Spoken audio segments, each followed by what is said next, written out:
उजाड़ने का फैसला करे, ये बेहद दुर्भाग्यजनक बात है। ये बिल्कुल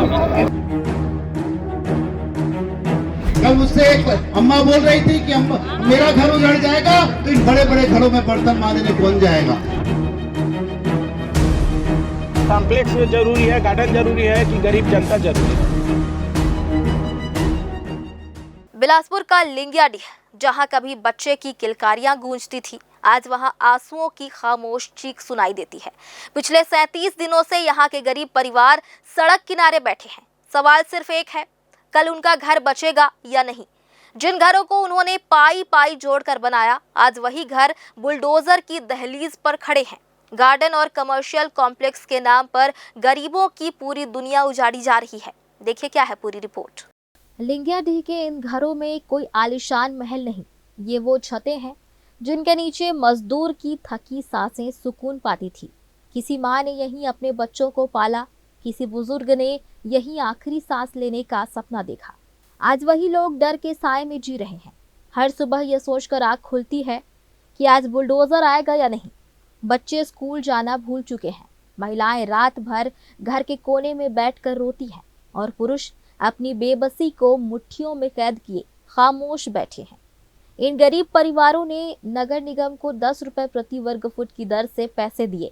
उम्मीद थी कि एक दिन पट्टा मिलेगा, जिंदगी सुरक्षित होगी। सर्वे हुआ, 505 परिवारों के नाम दर्ज हुए, लेकिन आज तक किसी के हाथ में पट्टा नहीं पहुंचा।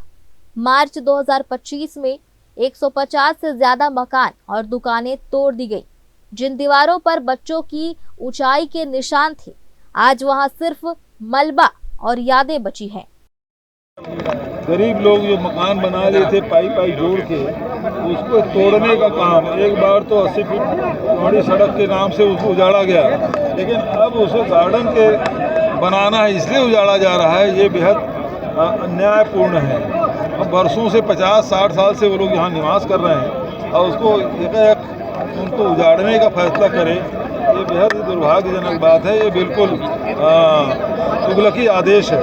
सरकार को इस तुगलकी आदेश को वापस लेना चाहिए और गरीबों को वहीं बसे रहने देना चाहिए। आपको 80 फीट चौड़ा सड़क चाहिए, अब मिल गया, अब क्यों उजाड़ रहे हैं। और 1982 में अर्जुन सिंह ने इस बस्ती वालों को पट्टा दिया था कि आपको स्थायी पट्टा दिया जाता है, आप यहाँ पर मकान बनाइए। उस समय ये लोग गरीब थे, इन लोग के पास रोजी रोटी का साधन नहीं था। इन 40 सालों में इनने अपने बच्चों को पढ़ाकर अपनी कमाई कर यहाँ पर अपना मकान पक्का बना लिया।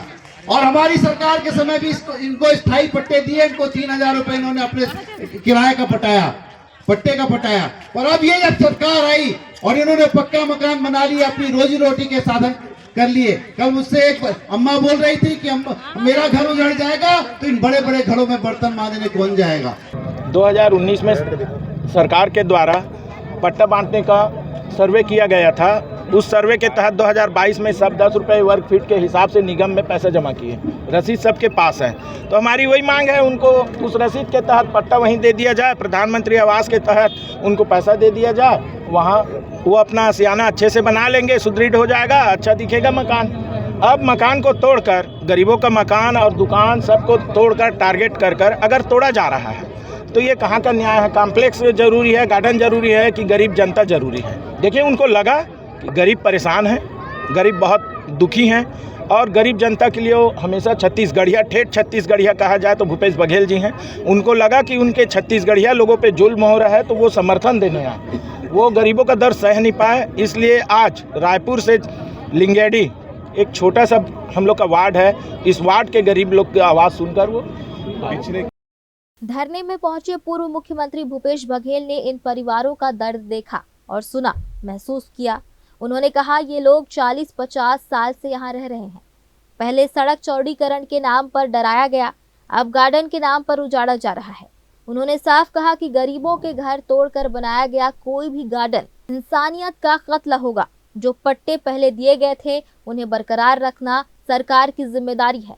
लिंगियाडीह की महिलाएं आज सवाल पूछ रही हैं, क्या गरीब होना गुनाह है?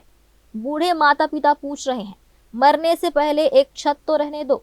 बच्चे पूछ रहे हैं, पापा हमारा घर कब टूटेगा? 37 दिन से ये लोग शांतिपूर्ण धरने पर बैठे हैं।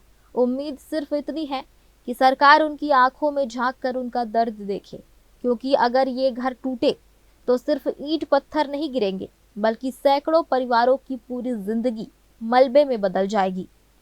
ग्रैंड न्यूज के लिए कैमरामैन राहुल ठाकुर के साथ पिंटू दुबे की रिपोर्ट।